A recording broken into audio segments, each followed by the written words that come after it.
Monday Night Raw starts the week off fast with high stakes. World Tag titles on the line, a Women's World Championship Battle Royale to look forward to, along with the advancement of the main event Men's World Title scene. This is AM Talks WWE. Let's talk Monday Night Raw. We start the show off with Michael Cole and Pat McAfee. Both bring the energy, announcing there is a Women's World Championship Battle Royale later on in the show for the main event. Seems like Becky Lynch is the current favorite going into this Battle Royale, even though Liv Morgan and Nia Jax have shown that they can be viable options as well. Next, we have an in-ring segment with Jey Uso and the World Heavyweight Champion Damian Priest. Entertaining back and forth between the two while Jey Uso almost makes Damian Priest break character. Jey Uso says hi to Rhea Ripley. Damian Priest laughs a little bit. Jey Uso is being charismatic and bringing the energy in this promo while being believable for the title. This is the title match to make Damian Priest look good while having an over babyface challenge for the title. We have the first match of the night. It's DIY versus Awesome Truth for the World Tag Team Championships. Cool match. Has good in-ring wrestlers like Tommaso Ciampa with Johnny Gargano competing against the experience and the resume of Miz and R-Truth. R-Truth doing the John Cena 5-knuckle shuffle will always be entertaining. Miz hits the finisher and your winners, and still your World Tag Team Champions, Miz and R-Truth. Miz and Truth shake hands with Johnny Gargano, but Tommaso Ciampa is kind of hesitant and leaves the ring and makes a heelish move. DIY aren't getting wins, and this may be leading up to a split up or a heel version of DIY. We see backstage that Damian Priest doesn't like the fact that JD got involved, and Damian Priest wants all of the members of Judgment Day to handle their business and to stay out of his. This seems pretty shocking, and it seems like Damian Priest is on a power trip. Next, Gunther returns with Imperium. Let's see if they add anything new to his character, or if it's going to be the same, but turned up to the next level, hopefully. Gunther says he's ready to compete for any title, and he also declares himself into the King of the Ring tournament. He wants to bring back the importance and the prestige of the King of the Ring. New Day interrupts and tries to get under their skin. This leads into a match between Imperium and the New Day. Nice match as usual between these teams, but this match is going to be remembered for what happens after rather than what's happening during the match. That's not a bad thing whatsoever.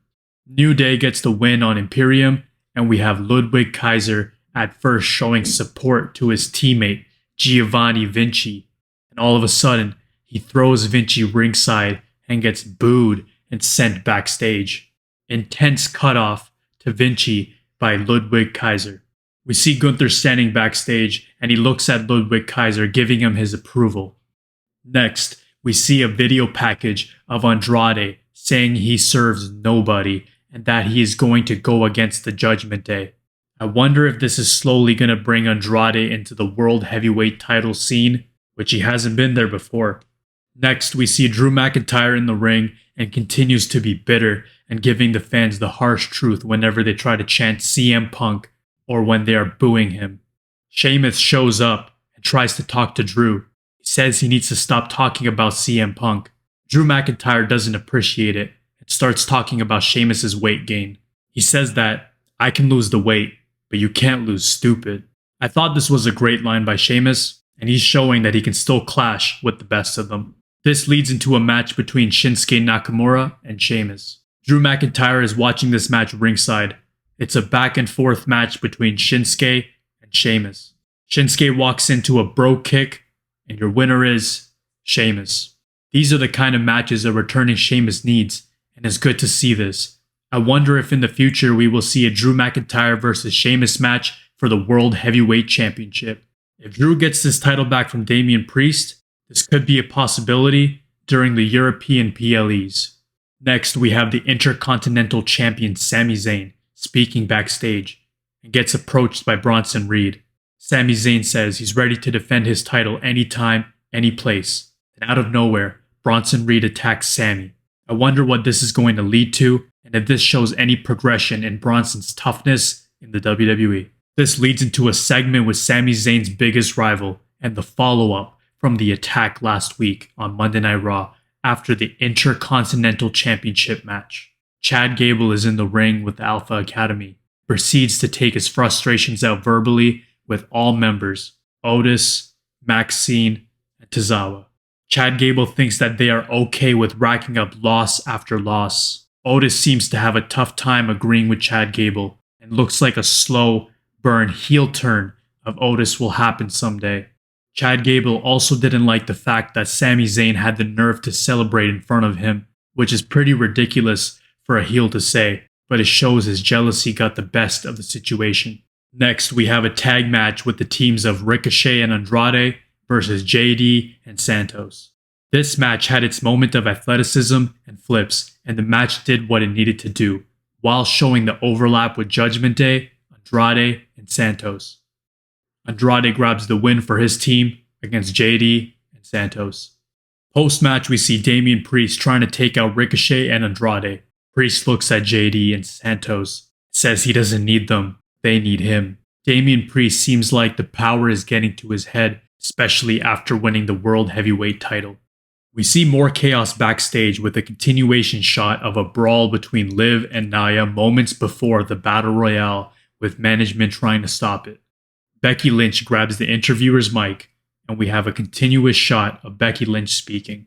Cool camera work, but not exactly a huge fan of the content presented. However, this was cool for Becky Lynch to show up as the leader of the locker room and stepping up for this kind of match.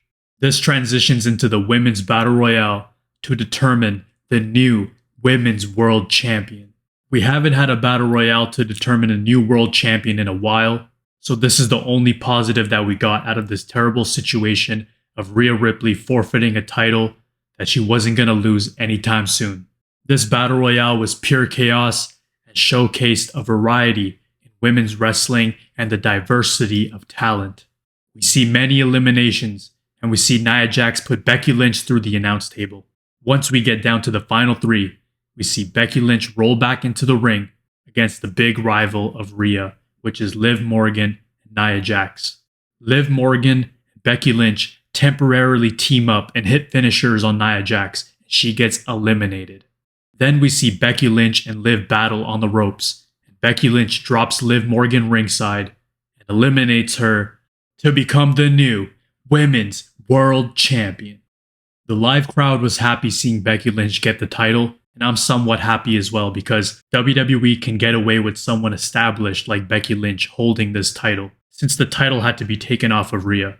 Liv Morgan was favorited by the crowd, and yes, it would have made sense, but I think that Liv would have dropped the title pretty soon after winning it. Instead, they can have Becky Lynch as one of the main champions to beat and continue to build Liv Morgan's comeback.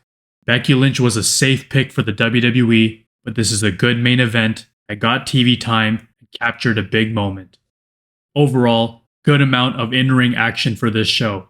The ending felt like progression for the women's division because it highlighted many viable options.